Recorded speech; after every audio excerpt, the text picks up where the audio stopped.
안녕하세요. 정지훈입니다. 지난 시간까지는 우리 엔트로피 관련된 이야기를 좀 했었죠. 이번 정보와 지능과 관련된 새로운 강의는 이렇게 옷도 좀 새로 입히고 템플레이트 좀 바꿔봤어요. 좀 괜찮을지 모르겠네요. 라이프, 생명에 대한 이야기, 그리고 셀프 리플리케이터라는 주제로 몇 차례 정도 강의를 할까 합니다. 컴퓨터 과학에 대한 이야기를 계속할 수도 있겠지만 제가 지향하는 게 굉장히 다양한 학문을 넘나드는 어떤 정보와 지능에 대한 강의라서 조금 흥미로운 주제로서 이제 생명을 좀 가지고 와봤는데 여러분들하고 한번 생명과 정보 그리고 지능에 대한 이야기를 다시 한번 생각해보는 시간이 되었으면 좋겠습니다. 그래서 먼저 이 주제에 대한 얘기를 하려면 무엇이 라이프인가? 라이프에 대한 생명에 대한 의미부터 좀 다시 짚어봐야 되겠죠. 어, 여러분들은 생명하면, 라이프하면 뭐가 생각이 나세요? 아마도 중고등학교 교육 이상 받으신 분들, 생물에서 받으신 분들은 생물학에서 이야기하는 라이프에 대한 정의가 제일 많이 떠오르실 거예요.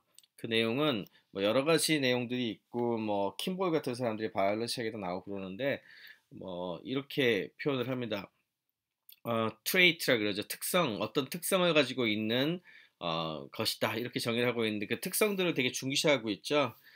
그게 이제 호미오스테이시스, 그래서 항상성이라 그러죠. 뭐 이렇게 나빠지거나 좋아지거나 이런 것들이 있을 수는 있지만 어떤 상태를 계속 유지시켜 나가는 어떤 그런 항상성, 그리고 오르가니제이션 조직화돼 있고 성장을 하고 그로스 성장을 하고 바깥에 어댑테이션 적응을 하고 자극을 주게 되면 리스판스가 있고 반응이 있고 그리고 생식이라고 리프로덕션이라고 하는 이런 어떤 특징들의 전부 또는 일부를 가지고 있는 것이라고 이렇게 정의를 하고 있고 그래서 생명체는 이러이러이러이러한 것들을 가지고 있어야 되라고 하는 우리의 선입견이 있죠. 그래서 이게 좀 복잡하게 생물학에서는 생물을 관찰한 것에서 나온 특징을 가지고서 생명을 정의하고 있는데요.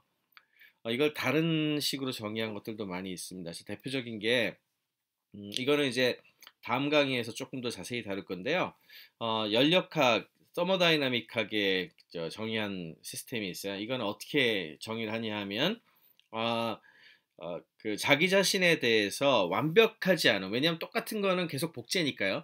완벽하지 않은 복제본을 만드는데 그것이 이제 주변에 있는 환경에서 만들어냅니다. 그리고 이런 걸 만들어낼 수 있도록 하는 열린 오픈 시스템. 이렇게 이제 서머다이나믹하게 연력학적으로는 정의를 하고요. 약간 좀 우리가 흔히 생각하는 라이프랑 굉장히 다른 정의죠. 또 하나의 또 유명한 정의는 스튜어트 카프만이라는 사람이 했었던 적인데 이거는 이제 리프로듀싱을 굉장히 강조해요. 어떤 자동화된 어토노머스 에이전트 또는 멀티 에이전트 시스템인데 자기 자신에 대한 복제, 완전한 복제는 아니고 뭔가 재생산해내는 걸 리프로듀스라 그러잖아요.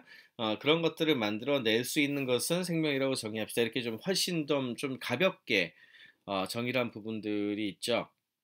그렇지만 개인적으로 가장 인상 깊었던 이제 라이프에 대한 정의는 책으로도 나왔고 우리나라에도 번역본도 나왔는데 1944년에 어윈 슈레딩거라고 뭐 여러분들 잘 아시죠? 고양이 씨 실험으로 굉장히 유명하신 양자역학 쪽에서 굉장히 유명하신 분인데 이분이 What is Life라고 하는 굉장히 긴 책을 따로 썼습니다. 이제 그 물리학자로서.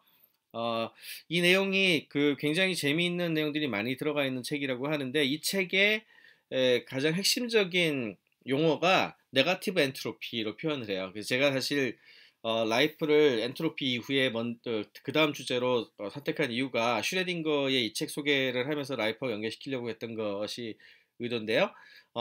여기에서 이제 슈레딩거가 네가티브 엔트로피 또는 네겐트로피라고 하는 개념을 제시를 하면서 이게 생명의 근원이라고 얘기를 하는데 딱 들으시면 느낌이 오시죠? 네겐트로피. 그러니까 엔트로피라고 하면은 이게 점점 무질서도가 높아지는 방향이잖아요. 그래서 이렇게 퍼져나가서 랜덤하게 다 모든 것이 이렇게 랜덤하게 만들어져야 되는데 랜덤한 게 아니고 뭔가 이렇게 조직화된 쪽으로 반대 방향으로 흘러가는 어떤 그런 경사 같은 게 느껴지시죠? 예, 이런 걸 이제 네겐트로피라고 하는데 이렇게 정의를 했습니다. 네겐트로피를.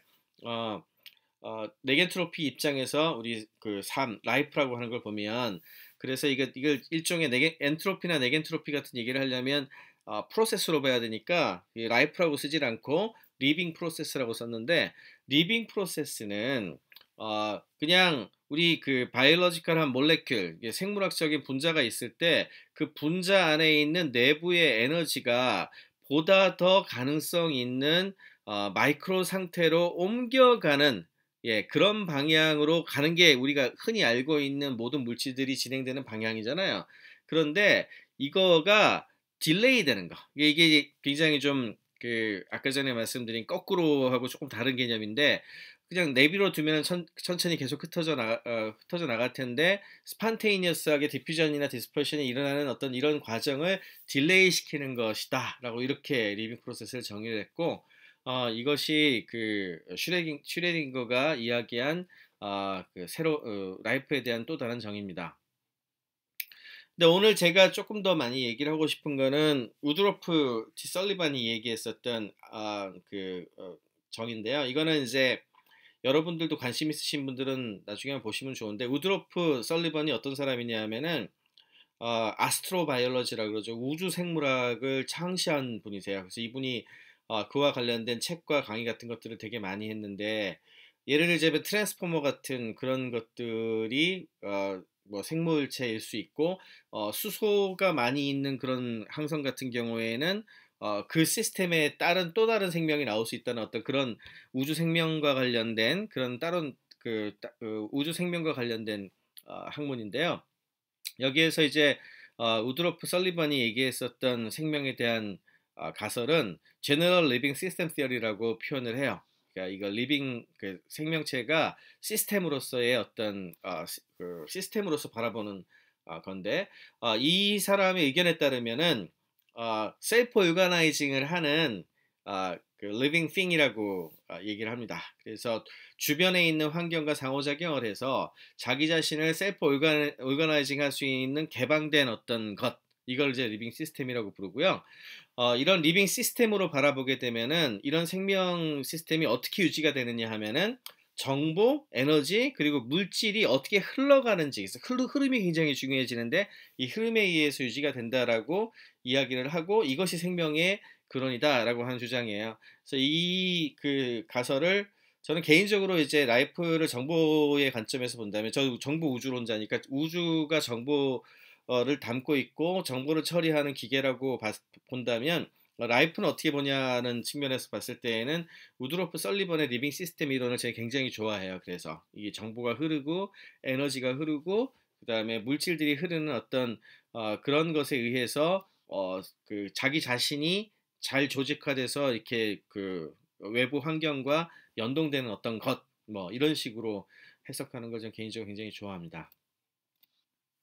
그래서 정리하자면 우리가 생명이라고 하는 것을 우리 생물학에서 배웠기 때문에 굉장히 좀 딱딱한 몇 가지 특징을 가지고서 외워가지고 정의를 했는데, 지금 말씀드린 것처럼 굉장히 다양한 방식으로 생명을 정의할 수 있고요. 그 내용들을 조금 종합해서 간단하게 써보면은 전 이렇게 쓸 수 있는 것 같아요. 그 어떤 오르가니즘이 있다면 그것과 바깥에 있는 그 바깥을 둘러싸는 어떤 환경과의 굉장히 동적인 관계, 이것이 라이프의 핵심적인 그 내용이 아닌가 이렇게 생각을 합니다. 그러면 이제 정보학의 이론을 접목해가지고 이제 라이프에 대한 뭔가를 만들어 보려고 했던 시도를 좀 더 하나 소개를 하고 오늘 강의는 마칠까 하는데, 이 관련된 그 시도에서 제일 유명한 게 여러분들도 한 번쯤 봤을 것 같은데요. 존 코네이라는 사람이 1970년에 게임 오브 라이프라고 하는 아주 유명한 그뭐 애플릿이라고 해야 될까요? 어플리케이션을 하나 만들게 되는데, 내용은 이렇습니다. 셀을 그 2차원 격자에다가 무한 2차원 격자에다가 여러 개의 셀을 넣어 두는데, 이 셀이 정확하게 상태는 두 개예요. 죽거나 살아있거나. 그래서 그렇게 되면 흑백으로 표현할 수 있죠. 하얀색과 검은색 또는 검은색과 하얀색, 어느 쪽을 죽고 어느 쪽을 살게 하는 건 뭐 그거는 선택하기 나름이고요.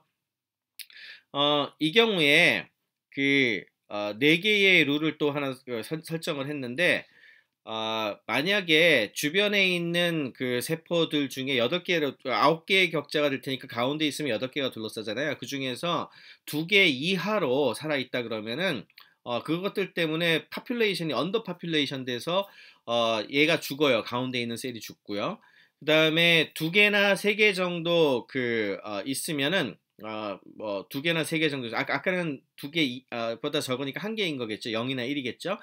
두 개나 세 개가 있을 경우에는 다음 세대에서도 존속할 수 있도록 하고 만약에 세 개 이상, 그러니까 네 개, 다섯 개, 여섯 개면 주변에 둘러싼 게 너무 많으니까 얘네들 때문에 숨막혀 죽는다고 보고 오버 파퓰레이션 때문에 죽는다라고 표현을 하고 근데 재밌는 거는 정확하게 세 개가 둘러싸고 있을 때에는 얘네들로 하여금 이렇게 리프로덕션이 일어나가지고 죽은 놈이 살아나도록 했어요. 그렇게 하니까 좀 더 다이나믹한 형상이 나오게 되죠.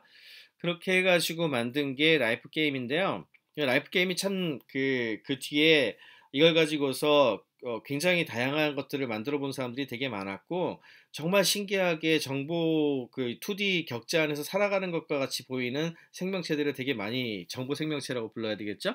정보 생명체 같은 걸 굉장히 많이 만들어냈거든요. 그것들 영상을 한번 제가 보여드릴게요.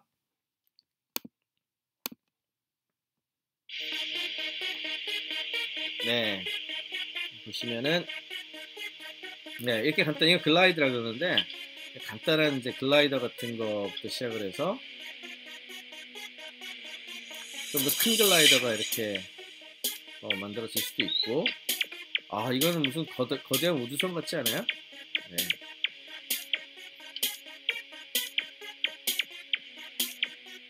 네, 이런 것들이 선단처럼 만들어가지고 부딪히는 그런 상황이 발생하기도 하고 계속 글라이더를 만들어내는 것들 뭐 정말 재밌는 거 많죠?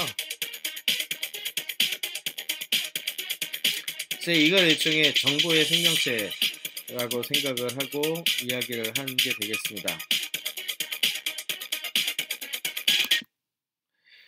그래서 존 코네이가 게임 오브 라이프를 만든 다음에 1970년에 마틴 가드너라는 분이 되게 유명한 분이죠. 이분이 사이언티픽 아메리칸이라고 이제 과학 관련된 제일 유명한 잡지 중에 하나인데 라이프 게임을 만든 코네이가 바로 유명해졌지만 이게 이제 사실은 수학 연구의 필드에서 새로운 어떤 장르를 열었다는 평가를 하면서 이 사람이 이제 셀룰라 오토마타라고 하는 것이 이제 뭐 새롭게 시작이 된다라고 이야기를 굉장히 많이 했는데 생명하고 정말 비슷한 어떤 것이 정보 또는 수학의 영역에서 등장을 하게 되면서 이것들이 시뮬레이션 게임하고도 연결돼 가지고 앞으로 굉장히 많은 것들을 밝혀낼 것이라고 기대를 쓴 글이었어요. 그리고 이제 셀룰라 오토마타가 이 뒤에 또 따로 연구가 굉장히 많이 되는데요. 지금까지도 정보와 관련된 부분들에서 이거를 연구하시는 분들이 많이 있고 특히 시뮬레이션 쪽에서는 굉장히 중요한 영역으로 자리를 잡고 커져 나가고 있습니다. 그 중에서도 제일 열심히 하고 있는 그룹이 이제 소프톨로지라고 하는 회사에서 만든 소프트웨어가 3D 셀룰라 오토마타를 아까 전에 말씀드린 그런 작은 규칙 같은 것들 집어넣어서 시뮬레이션 해볼 수도 있도록 해서 만든 것들이 있는데 요즘 컴퓨터 연산이 굉장히 좋아져가지고 이걸 되게 잘 만들어내요. 3D 어크레터 셀룰라 오토마타 한 내용을 한번 잠깐 보시죠. 그림 보시면은 재밌는 것 되게 많습니다. 이것도. 이렇게 심지어는 이제 우리 잘 아는 마인크래프트 세계에서 이런 거 만드는 분들도 좀 있고요.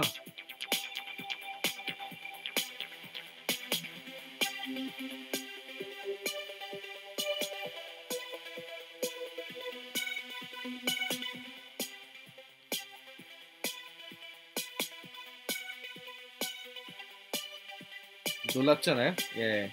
그러니까 어떻게 규칙들을 설계하느냐 그리고 그것들의 반복에 의해서 셀프 오가나이징 되는 종류가 이렇게 굉장히 다양하게 나올 수 있다는 걸 굉장히 잘 보여주고 있는 거고 여기에 조금 더 복잡한 것들 그리고 이렇게 만들어진 객체 하나하나의 상호 연관성 이런 것들을 구현하게 따라 가지고서는 아마도 시뮬레이션 할 수 있는 것의 영역이 굉장히 넓어질 거라고 보고 있습니다. 여러분들도 이제 이런 거 좀 관심 많이 가지시면 좋을 것 같고요.